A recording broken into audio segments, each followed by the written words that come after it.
Tout a commencé, c'était un soir, j'étais accompagnée d'un ami qui était venu visionner à la maison. En rentrant, je fais la rencontre d'un monsieur. Il ne faisait que m'appeler. Bon, il était dans son véhicule. J'étais en route. Je marchais pour rentrer à la maison parce que j'avais déjà accompagné mon ami. Il fallait que je rentre. Au niveau du carrefour, le monsieur descend de sa voiture. Il vient, il me dit, salut, je te connais, je te connais. Je lui dis non, tu ne me connais pas. Je lui dis oui, on se connaît où? Parce que moi, je ne te connais pas. Il me dit qu'il me connaît. Je lui dis, je ne te connais pas, monsieur. Il me dit, ok, si tu ne me connais pas, tu pars où? On peut être amis. Je lui dis, il n'y a pas de problème. Je descends, je descends donc, il me dit, tu continues. Je lui dis oui. Il me dit, ok, entre, je t'accompagne. J'entre dans la voiture. Parce que c'était en journée et je savais que la maison n'était pas loin du carrefour. Bon, j'entre dans la voiture, on arrive devant mon portail, il me donne sa carte, j'entre. J'entre donc maintenant, je ne connais pas ce qui s'était passé à la carte, où j'avais égaré, où j'avais fait comment, mais ce qui est sûr, c'est que j'allais chercher la carte, j'avais même oublié même que quelqu'un m'avait donné même une carte même. Je reste, le lendemain matin, le monsieur revient. Quand il revient, j'étais à l'intérieur avec mon cousin. Mon cousin, il sonne, mon cousin sort, mon cousin lui demande, lui, vous c'est qui vous cherchez, qui dit qu'il cherche il y a une jeune fille qui reste ici. Comme ça, après mon cousin dit que c'est ma soeur, elle n'est pas là, elle est sortie. Or que j'étais à l'intérieur, j'avais dit à mon cousin, si quelqu'un vient me chercher, qu'il dise que je ne suis pas là. Mais je ne m'attendais pas à revoir encore le même monsieur chez moi. Je suis comme ça, ah, le monsieur reste, quand mon cousin dit que je ne suis pas là, le monsieur reste devant mon portail. Hein. C'était un samedi. Il reste devant mon portail. Il est là. C'était un dimanche. Il est là. Il reste là. Il m'attend. Je sors donc, je voulais étaler les couches de mon enfant. Je retrouve encore le monsieur. Il est placé là devant sa voiture. Il ne bouge pas. C'est comme ça, quand je le vois, je souris. Je finis de faire ce que j'avais à faire. Je descends. Je lui demande, mais tu fais quoi là? Il me dit que j'étais là. Mais ton mari m'a dit que tu n'étais pas. Je lui dis non, c'est pas mon mari, c'est mon frère. Il me dit ok. Il m'a dit que tu n'étais pas. Je lui ai dit non, je dormais. Je lui ai dit quand je dors, il ne faut pas qu'on me réveille. Si quelqu'un vient me chercher, qu'on demande à la personne de revenir après ou qu'on dise à la personne que je ne suis pas là. Il me dit ok. Pourquoi tu ne m'as pas appelé? Je lui dis non, j'ai égaré la carte. Il me dit ok.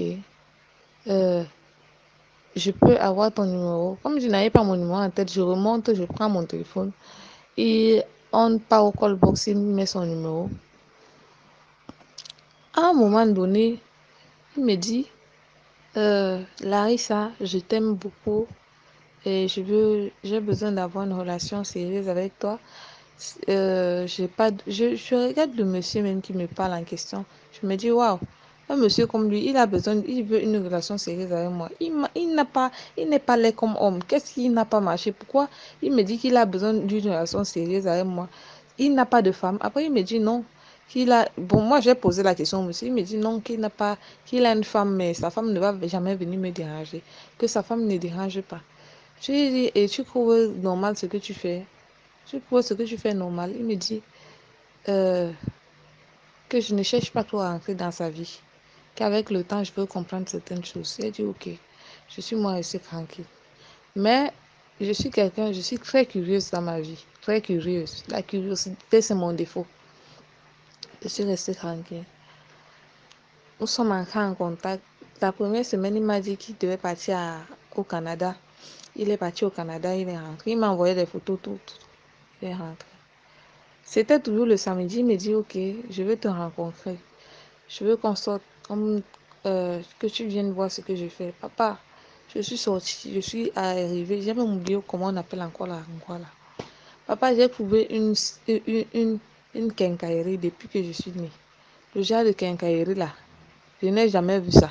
Tu marches jusqu'à ça ne finit pas. Tu marches, la quincaillerie ne fait que partir. Donc c'est comme si, j'ai dit que c'est comme si c'est le type là qui fabriquait les seaux de peinture et tout ce que tu sais qu'on vend dans la quincaillerie là. Le père. J'ai marché jusqu'à ma part est venue. J'ai dit au monsieur là que, papa, moi je suis fatiguée de marcher. Il me dit, ok, on s'assoit alors dehors. On passe s'asseoir dehors. Il achète 3 palettes de canettes Heineken. Il dépose. Tous ces ouvriers étaient là. Ils ont bu. Peu de temps après, ces ouvriers sont partis. Je suis restée avec lui. Je reste seulement, je vois l'autre monsieur garé. Un monsieur vient, il gare. Le deuxième vient, il gare. Il s'assoit. Le troisième vient, il s'assoit, il gare. Je me rends compte que je suis au milieu de tous ces gens-là. Ah, ça a d'abord commencé à faire bizarre. Oh. Je suis moi restée tranquille. Je dis que ce sont ses amis. Et quand tu regardais l'histoire, leur quincaillerie se suivait. Donc, sa quincaillerie était la première. L'autre qui suivait là, c'était la deuxième. Et presque tous ses amis-là étaient là. Il fallait voir les voitures. Je dis que les grandes voitures, moi, ça ne m'a pas impressionné. Parce que je me suis dit que ce sont les gens qui ont l'argent, donc ils n'ont qu'à se faire plaisir.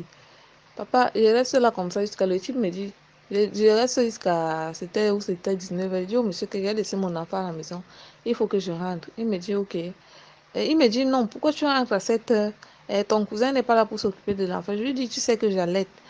Et je ne peux pas laisser mon enfant depuis 17h que je suis sortie jusqu'à présent. Mon enfant n'a pas encore pris le sein. Je ne connais pas si on a même fait le lait à la maison pour lui.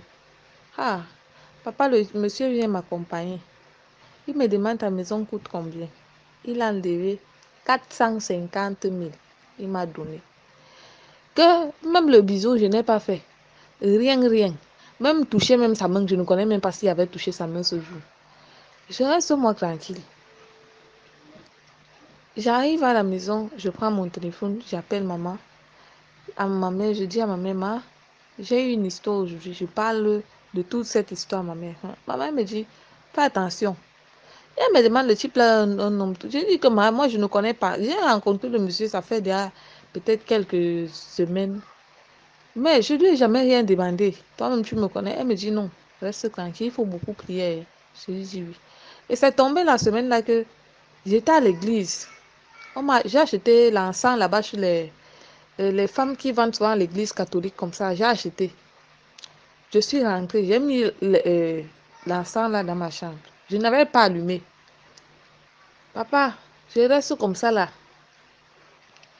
La deuxième semaine qui suivait, non, le lendemain, je crois que c'était un dimanche, il me dit qu'il veut m'amener dans un snack. Papa, on arrive. C'est toujours ces mêmes amis qui étaient là-bas à la quincaillerie là, qui reviennent encore. Moi, je reste tranquille.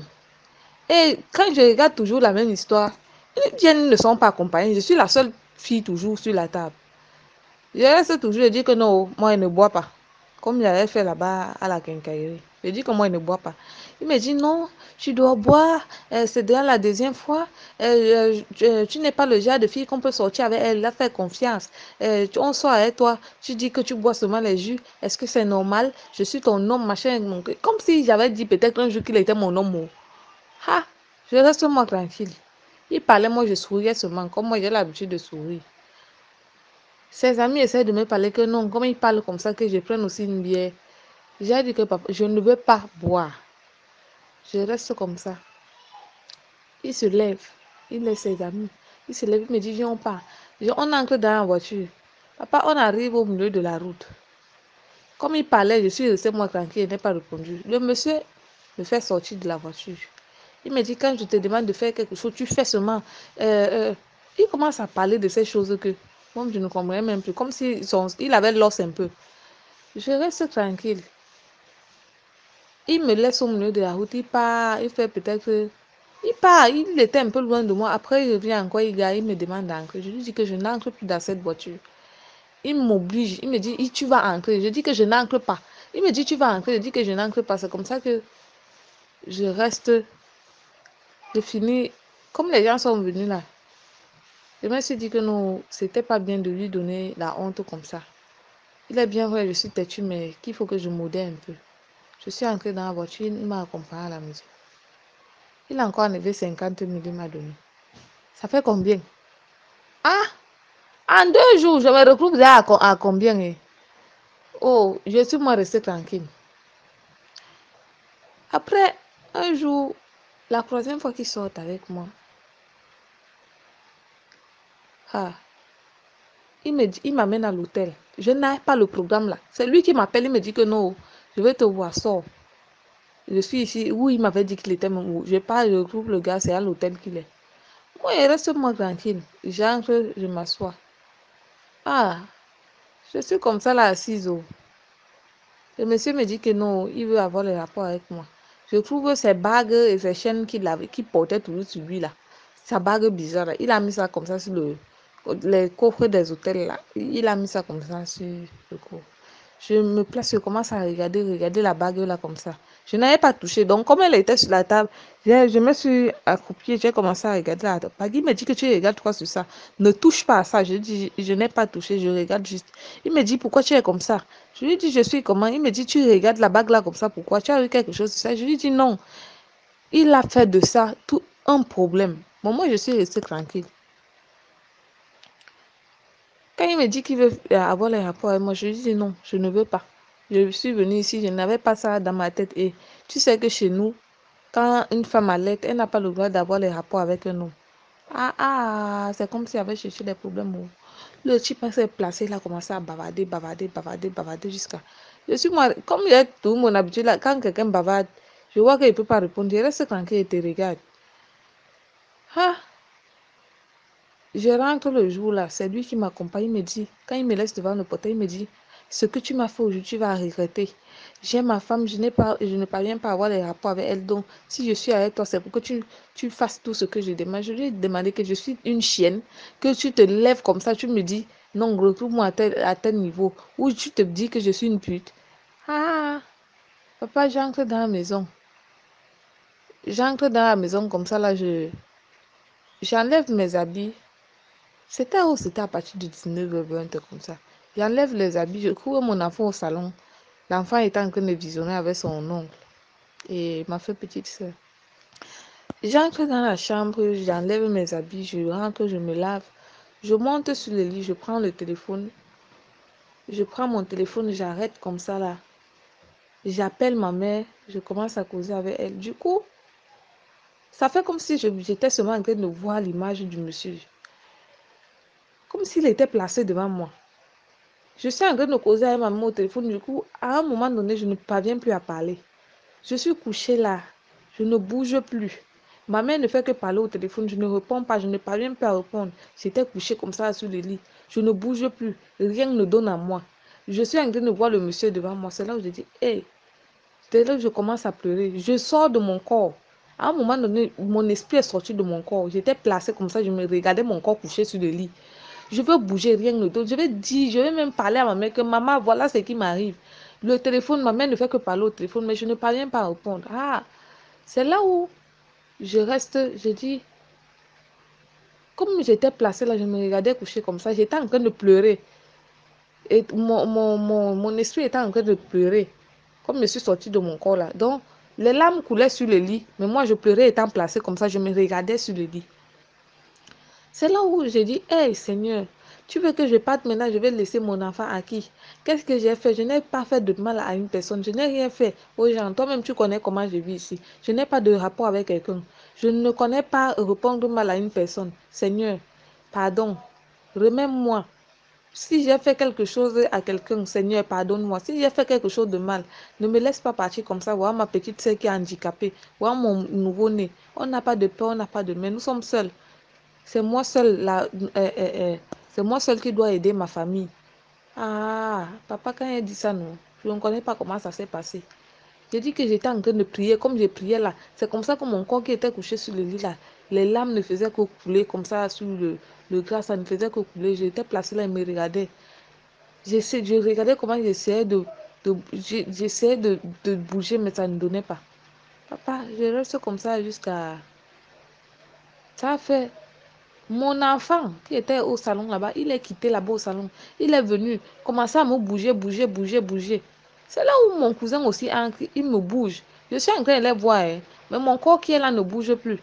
Je suis en train de les voir. C'est là où mon cousin prend le téléphone, il dit à ma mère que maman, voilà Larissa qui est couchée ici là. Je réveille Larissa ne se réveille pas. Elle ne respire même plus, son cœur ne bat plus. Je suis placée là, je suis en train de les regarder. J'ai dit qu'il y a même fait 1 heure de temps. Placée là. À un moment donné, tellement les larmes coulaient sur mon corps que je ne connais pas ce qui s'est passé. Bim, je me suis réveillée comme ça directement. Quand je me suis réveillée, mes yeux étaient rouges. Comme si, peut-être, je ne connais même pas comment expliquer ça. Mes yeux étaient rouges à un niveau où c'est comme si j'étais déjà peut-être dans un autre monde. Comme s'il n'était plus là. Quand je me suis réveillée, je n'ai pas fait 30 minutes. Le monsieur est venu à la maison.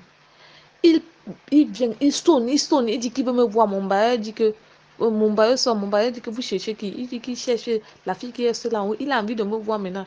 Mon cousin sort. Mon cousin pas appelé mon père. Mon père dit au monsieur que rentre chez toi. Mon père n'était même pas au courant. Laisse ma fille tranquille. Ah, le monsieur a insisté. Enlever l'argent donné à mon père. Il dit à mon père qu'il veut seulement me voir. Il a supplié qu'il veut seulement me voir. J'étais dans la maison. J'ai dit que ça n'allait pas. J'ai pris l'encens en pleine journée. J'ai brûlé l'encens. J'ai dit que le monsieur là, non. Hey, le monsieur, il m'a envoyé le dernier message qu'il m'a envoyé. Le dernier message là, il disait que s'il meurt, s'il meurt, il va mourir par ma faute. Parce que il m'a demandé de faire il m'a juste demandé de coucher avec moi. J'ai refusé. Jusqu'aujourd'hui, il ne m'a plus jamais appelé. Où il est mort, où il est vivant, je ne connais pas.